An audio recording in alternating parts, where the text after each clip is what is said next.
आइए आज हम लोग बिहार बोर्ड क्लास 8 सामाजिक आर्थिक एवं राजनीतिक जीवन चैप्टर 3 संसदीय सरकार लोग व उनके प्रतिनिधि, इसका जो है सभी प्रश्नों का उत्तर इसमें सॉल्व किया जाएगा। इससे पहले आप लोग चैनल पर पहली बार आए हैं तो चैनल को सब्सक्राइब कर लीजिए, वीडियो पसंद आया तो वीडियो को एक लाइक कर दीजिए। तो आइए क्वेश्चन नंबर एक में कह रहा है, हमारे यहाँ 18 वर्ष से अधिक उम्र के लोग को वोट देने का अधिकार है, आपकी समझ से क्या ये ठीक है? तो इसका उत्तर है हाँ, ये ठीक है, क्योंकि 18 वर्ष के युवा में इतनी परिपक्वता आ जाती है कि वे अपने मत का प्रयोग कर सके। अब आइए क्वेश्चन नंबर दो में कह रहा है, लोकसभा जन भावनाओं और जनता की अपेक्षाओं की अभिव्यक्ति का मंच है, क्या इस वाक्य से सहमत हैं? कारण सहित समझाइए। तो इसका उत्तर है हाँ, मैं उपरोक्त वाक्यों से पूर्णतः सहमत हूँ। लोकसभा में जनता द्वारा चुने गए प्रतिनिधि जाते हैं। लोगों को अपने अपने जनप्रतिनिधियों से काफ़ी अपेक्षाएं रहती हैं।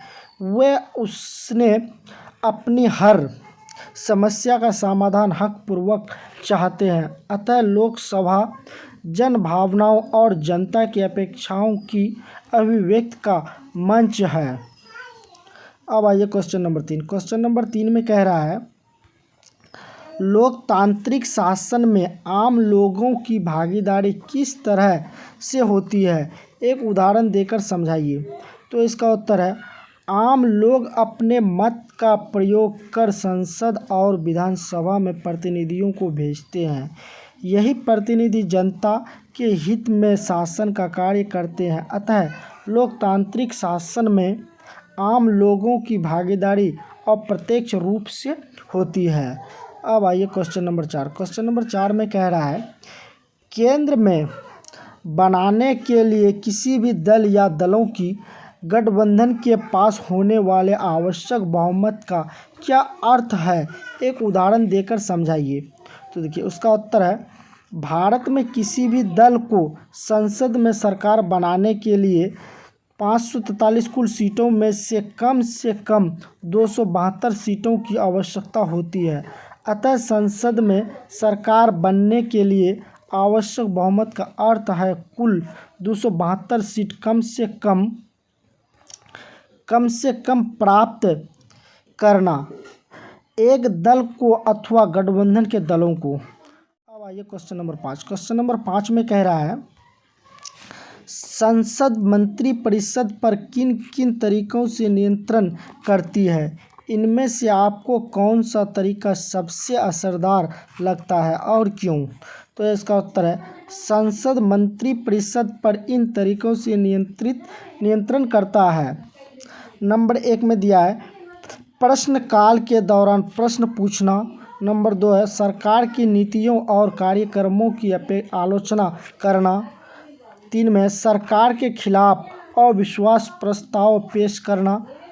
मुझे इनमें से अविश्वास प्रस्ताव लाने का तरीका सबसे असरदार लगता है। अब आइए क्वेश्चन नंबर 6 में कह रहा है, संसद के मुख्य कार्य कौन कौन से हैं, अपने शब्दों में लिखिए। तो देखिए इसका उत्तर है संसद के मुख्य कार्य निम्न है। नंबर 1 में विधायी कामकाज, संसद का काम पूरे देश या देश के किसी भूभाग के लिए कानून का निर्माण करना।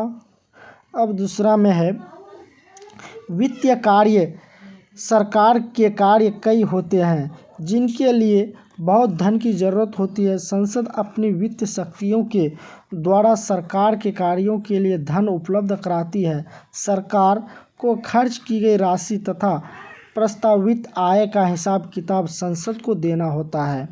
इसी का तीसरा में है सरकार को नियंत्रित करना, मार्गदर्शन और जानकारी देना। संसद का सबसे महत्वपूर्ण कार्य सरकार को नियंत्रित करना है।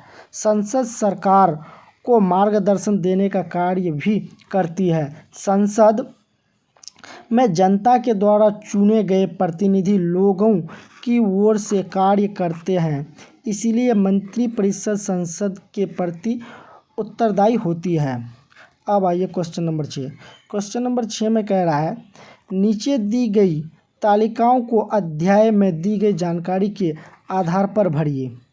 तो देखिए एक तरफ दिया हुआ है जानकारी, एक तरफ दिया हुआ है लोकसभा, इधर दिया हुआ है जानकारी, इधर दिया हुआ है लोकसभा। तो सदस्यों की कुल संख्या कितनी होती है? 543।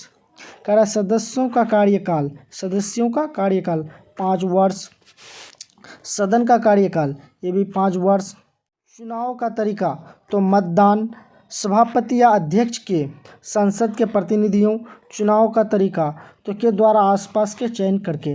तो आई होप आप लोगों को अच्छी तरह से समझ में आया होगा। चैनल पर पहली बार आए हैं तो चैनल को सब्सक्राइब कर लीजिए। वीडियो पसंद आया तो वीडियो को लाइक कर दीजिएगा।